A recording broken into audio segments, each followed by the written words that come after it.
everyone, welcome back to my YouTube channel Increase Your Knowledge with Amrita. I am Amrita and I am your online teacher. So guys, today's topic is exercise 1 and here we will going to discuss about write a program to reverse the digit of a given number in C programming language. Right, आज की video में हम discuss करने वाले हैं कि अगर हमारे पास कोई नंबर दिया हुआ है, नंबर लाइक 543, तो इस नंबर की डिजिट को हम रिवर्स में किस तरह से प्रिंट कर सकते हैं. रिवर्स दैट मीन्स कि 345. तो इस नंबर को इसके रिवर्स में कन्वर्ट करने का प्रोग्राम आज की वीडियो में हम डिस्कस करने वाले हैं. राइट, सो आज से लेकर कुछ वीडियो एग्जाम्पल पे डिपेंड होने वाले हैं, जहां पर हम एक्सरसाइज डिस्कस करने वाले हैं with example. Clear? Okay, so before discussing the program, first we need to clear about concept और logic, that what logic we applied to write this program. Clear? That means कि अगर हमको इस programme को लिखना है तो इसके पीछे हम क्या लॉजिक लगाएंगे, हम ऐसा क्या लॉजिक लगाएं कि हमारा जो प्रोग्राम है वो हमको उस डिजिट नंबर की जो डिजिट है उसको रिवर्स में हमको प्रिंट करा के दे. तो इसके लिए हमको क्या लॉजिक लगाना पड़ेगा. मैंने क्या बोला कि अगर हमारे पास कोई नंबर है 543, तो इसको हम रिवर्स में 345, इसको रिवर्स में प्रिंट करने के लिए हम कौन सा लॉजिक लगाएं, क्या कॉन्सेप्ट लगाएं, हम अपने प्रोग्रामिंग में ऐसा कौन सा लॉजिक लगाएं कि हमारा जो प्रोग्राम है वो आउटपुट स्क्रीन पर जस्ट इसका रिवर्स हमको प्रिंट करा के दे.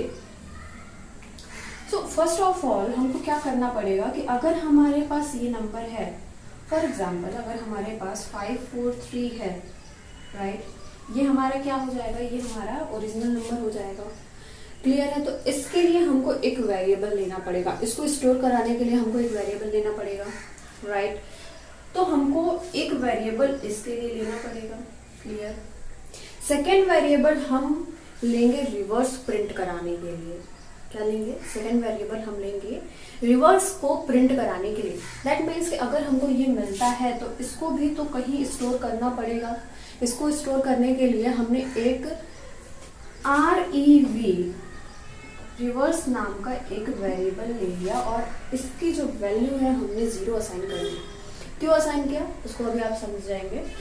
अब देखो यहाँ पे हमको क्या करना पड़ेगा. अब हमको इस ओरिजिनल नंबर से लास्ट डिजिट को, यहाँ ओरिजिनल नंबर से लास्ट डिजिट को रिमूव करके, क्या मैंने बोला कि लास्ट डिजिट को इस ओरिजिनल नंबर से रिमूव करके अगर हम रिवर्स में स्टोर करते जाएं तो हमको रिवर्स मिल जाएगा इस नंबर का. मतलब कि अगर हमने यहाँ पे इसको रिमूव करके इस 3 को, इस डिजिट को अगर हमने रिवर्स में स्टोर करा दिया, देन नेक्स्ट टाइम हमने क्या किया, इस 4 को ओरिजिनल नंबर से रिमूव करके हमने रिवर्स में स्टोर करा दिया. फिर हमने क्या किया, हमने इस 5 को यहाँ से रिमूव करके हमने रिवर्स में स्टोर करा दिया और लास्ट में हमको n की वैल्यू क्या मिल जाएगी, 0, और रिवर्स की वैल्यू क्या मिल गई हमको, 345. जस्ट नंबर का हमको रिवर्स मिल जाएगा. तो यही कॉन्सेप्ट हमको लगाना पड़ेगा. बस हमको ये देखना है कि हम किस तरह से यहाँ पर लास्ट डिजिट को रिमूव करके हम रिवर्स में स्टोर करा सकते हैं. क्लियर है? अब इसके लिए कॉन्सेप्ट देखते हैं. लॉजिक तो समझ में आ गया हमको कि लॉजिक क्या लगेगा. ठीक है, अब कॉन्सेप्ट देखना है कि इस लॉजिक के पीछे का जो कॉन्सेप्ट है वो क्या रहेगा. क्लियर है? चलो अब इसके लिए देखते हैं. अब जैसे मैंने बोल दिया, मैंने क्या बोला कि n इज इक्वल टू 345. ठीक है, और reverse REV is equal to 0. और ये क्या होंगे, इंटीजर टाइप के होंगे. Clear? The type of this two variable are integer type. Clear? अब मैंने यहाँ पे क्या लॉजिक लगाया कि रिवर्स, ध्यान से देखना, is equal to reverse into 10. Clear है यहाँ तक? अभी बताती हूँ मैं आगे. Plus n modulus 10। अब मैंने ये क्यों किया? अब देखो, सबसे पहले यहाँ पे आपको सबसे पहले ये जानना जरूरी रहेगा। अब यहाँ पे फंडा आ जाएगा, here the concept of precedence and associativity came in the picture. ठीक है, यहाँ पर अगर हमने एक से ज्यादा ऑपरेटर का यूज किया हुआ है तो हमको सबसे पहले ये पता होना चाहिए कि हम कौन सा ऑपरेटर पहले परफॉर्म करने, किसकी प्रेसिडेंस हाई होगी। तो अगर आपको ये नहीं आता है तो मैंने प्रीवियस अपने वीडियो में पढ़ाया हुआ है प्रेसिडेंस एसोसिएटिविटी के बारे में, जब मैंने ऑपरेटर्स बताया था तब। तो आप वहां से मेरी वीडियोस को फॉलो कर सकते हैं इसके बारे में जानने के लिए। क्लियर है? ओके, तो यहाँ पे मैंने कॉन्सेप्ट क्या लगाया, ये। ठीक है, अब इसके पीछे क्या होगा, देखो, रिवर्स की इनिशियल वैल्यू क्या है, 0। रिवर्स की इनिशियल वैल्यू अभी हमारे पास क्या है, 0। तो 0 इंटू 10 प्लस n की वैल्यू क्या है, 345 मॉड्यूलस 10। अब मॉड्यूलस कैसे परफॉर्म करता है, मॉड्यूलस क्या देता है, modulus always give reminder. Clear है? मॉड्यूलस हमेशा हमको क्या देता है, रिमाइंडर देता है। तो अगर हमने यहाँ पे सबसे पहले तो मल्टीप्लिकेशन परफॉर्म होगा, मल्टीप्लिकेशन अगर परफॉर्म हुआ तो यहाँ पे आ जाएगी 0, देन प्लस, देन हम मॉड्यूलस परफॉर्म करेंगे, और मॉड्यूलस अगर हमने यहाँ पे निकाला तो वैल्यू क्या आनी चाहिए आपके लिए, आपकी वैल्यू क्या आनी चाहिए, 5। ठीक है, 5। मैंने देखना यहाँ पे n की वैल्यू 345 ली है, ना कि 543। ठीक है, तो यहाँ पे हमको क्या मिल गया, मॉड्यूलस की वैल्यू 5 मिल गई। क्लियर है इतना? अब यहाँ पे रिवर्स में क्या स्टोर हो गया, 5। देखो, ओरिजिनल जो नंबर था उसका लास्ट डिजिट रिवर्स में स्टोर हो गया है। अब हमको फंडा ये देखना है कि आखिर कब तक हम रिवर्स स्टोर कराते जाएंगे, कब तक, जब तक कि वैल्यू क्या हो जाती है, 0। तो इसके लिए हम क्या लगाएंगे, लूप लगा सकते हैं। आप फॉर लूप भी लगा सकते हैं, आप डू व्हाइल लूप भी लगा सकते हैं। यहाँ पर मैं यूज करने वाली हूँ व्हाइल लूप। व्हाइल लूप का यूज करके मैं आज ये प्रोग्राम बताने वाली हूँ। आप अपनी तरफ से इसको फॉर लूप पे, डू व्हाइल लूप पे भी यूज कर सकते हैं और करके प्रैक्टिस कर सकते हैं। क्लियर है? तो मैंने अगर यहाँ पे व्हाइल लूप ये लगाया, while n is not equal to 0, तो कब तक लूप चलेगा, जब तक कि n की वैल्यू क्या हो जाती है, 0 नहीं हो जाती है। और अगर जैसे ही 0 होगी तो क्या होगा, जैसे ही 0 होगी आपका लूप क्या हो जाएगा, टर्मिनेट हो जाएगा। क्लियर है? अब हमने इतना कर लिया, यानी कि रिवर्स में हमने डिजिट, जो हमारा नंबर है उसकी लास्ट डिजिट हमने क्या की, स्टोर कर दी रिवर्स में। अब हमको क्या करना पड़ेगा, रिमूव करना पड़ेगा। ओरिजिनल नंबर से लास्ट डिजिट को रिमूव भी तो करना पड़ेगा। इसके लिए हम क्या करेंगे, डिवीजन ऑपरेशन परफॉर्म करेंगे। ठीक है, तो हमने यहाँ पे division operation n divided by 10 operation perform कर दिया। तो यहाँ पे हमको n की वैल्यू क्या मिल जाएगी, n इज इक्वल टू 34, और 5 क्या हो जाएगा, ओरिजिनल नंबर में से 5 क्या हो जाएगा, रिमूव हो जाएगा। तो ना, अब हमको अपडेटेड वैल्यू n की क्या मिली, 34। हमको अपडेटेड वैल्यू क्या मिल गई, 34। अगेन क्या होगा, चेक होगा, अगेन चेक होगा, कंडीशन हो गई ट्रू, तो लूप के अंदर जितने भी कोड होंगे वो क्या होंगे, एग्जीक्यूट होंगे। एग्जीक्यूट हुआ, यहाँ पर रिवर्स की वैल्यू क्या है, ध्यान देना, रिवर्स की अपडेटेड वैल्यू क्या है, 5। रिवर्स की अपडेटेड वैल्यू क्या है, 5। क्लियर है? अब हम क्या करेंगे, यहाँ पे हमने सेम वही प्रोसेस लगाया, बट यहाँ पे रिवर्स की वैल्यू क्या हो जाएगी, 5। क्लियर है? और यहाँ पर n की वैल्यू क्या है, 34, और अगर हमने मॉड्यूलस ऑपरेशन परफॉर्म किया तो यहाँ पे थोड़ा सा डिफरेंस क्या हो जाएगा, यहाँ आएगा 50। ठीक है, फिर प्लस, देन हम मॉड्यूलस ऑपरेशन परफॉर्म करेंगे, और मॉड्यूलस ऑपरेशन हमको क्या आउटपुट देगा, रिजल्ट 4। और हमको यहाँ पे रिवर्स की वैल्यू क्या मिल जाएगी, 54। अगेन हमको क्या करना पड़ेगा, लास्ट डिजिट रिमूव करनी पड़ेगी ओरिजिनल नंबर से, और हमने ये परफॉर्म किया, और यहाँ पर आपको n की वैल्यू मिल गई 3। अगेन होगा, अगेन सेम प्रोसीजर फॉलो होगा, लूप चलेगा क्योंकि अभी n की वैल्यू 0 नहीं है।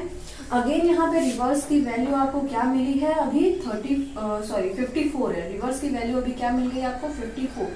तो 54 यहाँ पर आ जाएगा, और अभी यहाँ पर n की वैल्यू क्या है आपके पास, 3, और अगर हमने मॉड्यूलस ऑपरेशन परफॉर्म किया तो यहाँ पे आ जाएगा 3, यहाँ पे रहेगा 0, 540 क्योंकि 10 का मल्टीप्लाई भी किया हुआ है, और यहाँ पर आपको मिल जाएगा 543 और जैसे ही ये ऑपरेशन परफॉर्म होगा, यानी कि हम लास्ट डिजिट, अभी हमको n की अपडेटेड वैल्यू क्या मिल गई है, 3 मिली है, ठीक है।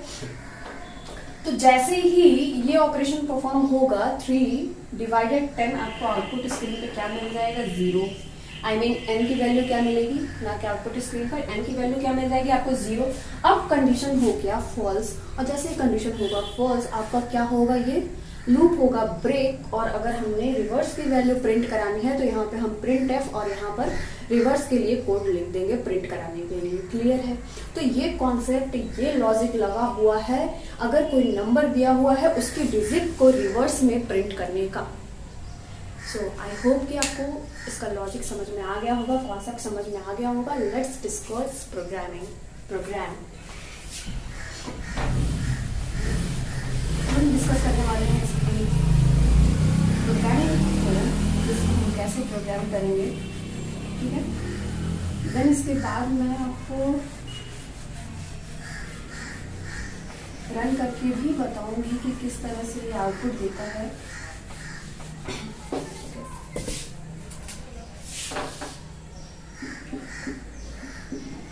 Let's include studio.h and main, and here we take two variable. First variable store the original value and second variable is reverse, that is store last digit of number after each loop, right? So int n is equal to 3, 4, 5 and reverse के लिए हमने REB is equal to 0। तो ये हमने दो variable यहाँ पर लिए हुए हैं। ध्यान देना, यहाँ पर हमने स्टैटिक वैल्यू ली हुई है n की, ना कि हमने यूजर से प्रिंट कराया हुआ है। और अगर हमारी नीड है कि हमको यूजर से यूजर से इनपुट लेना है तो यहाँ पे आपको दो और चीज ऐड करनी पड़ेगी, print F and scan F, और आप यूजर से इनपुट ले सकते हैं। क्लियर है।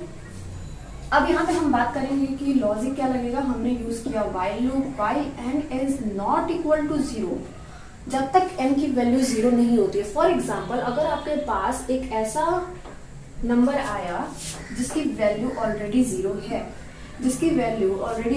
तो क्या आप ये ऑपरेशन परफॉर्म कर सकते हैं? नहीं कर सकते हैं। सिंपल सा। क्यों नहीं कर सकते हैं? क्योंकि आपका जो कोड, आपका जो कंडीशन है वो क्या हो रहा है, फॉल्स हो रहा है।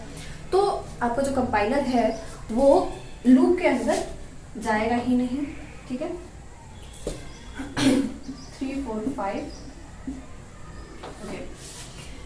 अब हमने क्या किया यहाँ पर, यानी 345 हमने व्हाइल लूप लगाया और मैंने बोल दिया अगर n की वैल्यू 0 नहीं है तो व्हाइल के अंदर जितने भी कोड होंगे वो क्या होंगे, एग्जीक्यूट होंगे। मैंने बोल दिया यहाँ पर reverse REB is equal to reverse into 10 plus n modulus 10। इसके पीछे का लॉजिक क्या है मैंने पूरा सॉल्व करके आपको बताया हुआ है। एंड देन हमको क्या करना पड़ेगा, n is equal to n divided 10। ये हम क्यों कर रहे हैं, ताकि हम लास्ट डिजिट को ओरिजिनल नंबर से रिमूव कर सके। और मॉड्यूलस हमेशा हमको क्या देता है, रिमाइंडर देता है।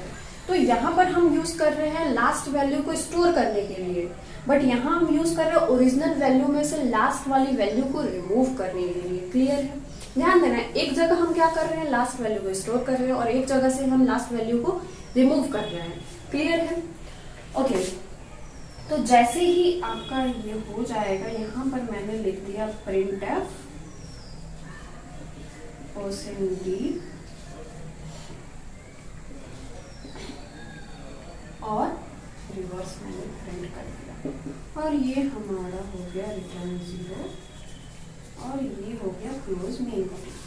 अगर आपको चाहते हैं कि आपको आउटपुट स्क्रीन पे जो ओरिजिनल वैल्यू है वो भी देखने को मिले तो आप यहाँ पे एक सिंपल सा लिख सकते हैं प्रिंट एफ बिफोर रिवर्स आप n की वैल्यू प्रिंट करा दीजिए और यहाँ पे लिख दीजिए आफ्टर रिवर्स और यहाँ पे आप रिवर्स की वैल्यू को यानी REB को प्रिंट कर दीजिए। तो आपको आउटपुट स्क्रीन पे बिफोर रिवर्स की भी वैल्यू मिल जाएगी और आफ्टर रिवर्स की भी वैल्यू मिल जाएगी।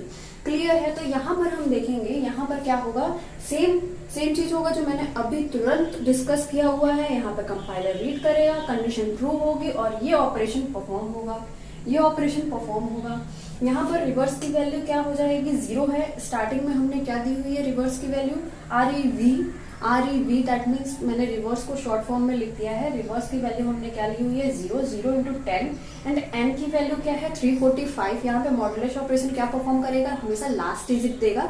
तो यहाँ पर आपको मिलेगा 5 और यहाँ पे मिलेगा 0। क्लियर है? तो रिवर्स में क्या स्टोर होगा, सबसे पहला लूप चलेगा और रिवर्स में स्टोर हो जाएगा 5। ठीक है, और यहां से आपको n की अपडेटेड वैल्यू क्या मिल जाएगी, 34। यहाँ पर n की वैल्यू क्या मिल जाएगी आपको, 34। देन अगेन सेकंड लूप चलेगा और सेकंड लूप चेक करेगा, कंडीशन होगी ट्रू। और यहाँ से रिवर्स की वैल्यू क्या है, 5 है। 5 इंटू 10 यानी कि 50। यहाँ पे क्या हो जाएगा 50 प्लस n मॉड्यूलस 10, n की वैल्यू क्या है 34 और यहाँ से आपको क्या मिलेगा 4। यहाँ यानी कि यहाँ पर आपको लास्ट डिजिट और ऐड हो जाएगा रिवर्स में, यानी कि 4 और फिर अपडेट होगा तो वैल्यू क्या रहेगी 3। देन अगेन चलेगा और ये वैल्यू भी इसमें स्टोर हो जाएगी और लास्ट में आपको रिवर्स की वैल्यू क्या मिल जाएगी 543। तो इस तरह से हम किसी भी नंबर के डिजिट का रिवर्स प्रिंट करा सकते हैं। सो आई होप कि आपको समझ में आ गया होगा कि रिवर्स किस तरह से, अगर हमारे पास कोई नंबर दिया हुआ है या अगर हम यूजर से इनपुट ले रहे हैं और यूजर की ये रिक्वायरमेंट है कि उस नंबर का रिवर्स प्रिंट कराना है, तो किस तरह से हम लॉजिक लगाएंगे ये आपको समझ में आ गया होगा। किस तरह से हम कोड करेंगे ये समझ में आ गया होगा। इसको मैं दिखाने वाली हूँ रन करके कि अगर हम इसको रन करते हैं तो आपको आउटपुट स्क्रीन पे किस तरह से आउटपुट दिखाती है। So let's start. तो यहाँ पर मैंने सेम प्रोग्राम को लिख लिया है और मैं इसको रन करने वाली हूँ। जैसा कि आप देख सकते हैं यहाँ पर मैंने प्रिंटफ बिफोर रिवर्स यानी कि रिवर्स से पहले वैल्यू क्या होगी ये भी प्रिंट कराया है एंड आफ्टर रिवर्स हमको वैल्यू क्या मिलने वाली है ये भी प्रिंट कराया हुआ है। और सिमिलरली मैंने n की वैल्यू 345 ली हुई है और रिवर्स यानी REV की वैल्यू मैंने ऑलरेडी 0 मेंशन कर दी है और मैंने व्हाइल लूप का यूज किया हुआ है और ये लूप तब तक चलेगा जब तक कि n की वैल्यू 0 नहीं हो जाती है। तो देखते हैं कि क्या हमारा कोड सही आउटपुट दे रहा है। Let's check. यस, तो बिफोर रिवर्स हमको वैल्यू क्या मिल गई है 345 और आफ्टर रिवर्स हमको वैल्यू क्या मिली है 453। दैट मीन्स कि हमारा कोड बिल्कुल सही है और हमने बिल्कुल सही प्रोग्रामिंग की है। सो मैंने इसको रन करके भी बता दिया, मैंने इसको बोर्ड पर भी आपको कॉन्सेप्ट अलग से बता दिया। तो आई होप कि आपको क्लियर हो गया होगा। सो आई होप कि आपको मेरी वीडियो से समझ में आ गया होगा। तो अगर आपको मेरी वीडियो पसंद आई हो तो प्लीज मेरी वीडियो को लाइक करें, मेरे चैनल को सब्सक्राइब करें and don't forget to share with your friends and family. Thanks for watching. मिलते हैं नेक्स्ट वीडियो में।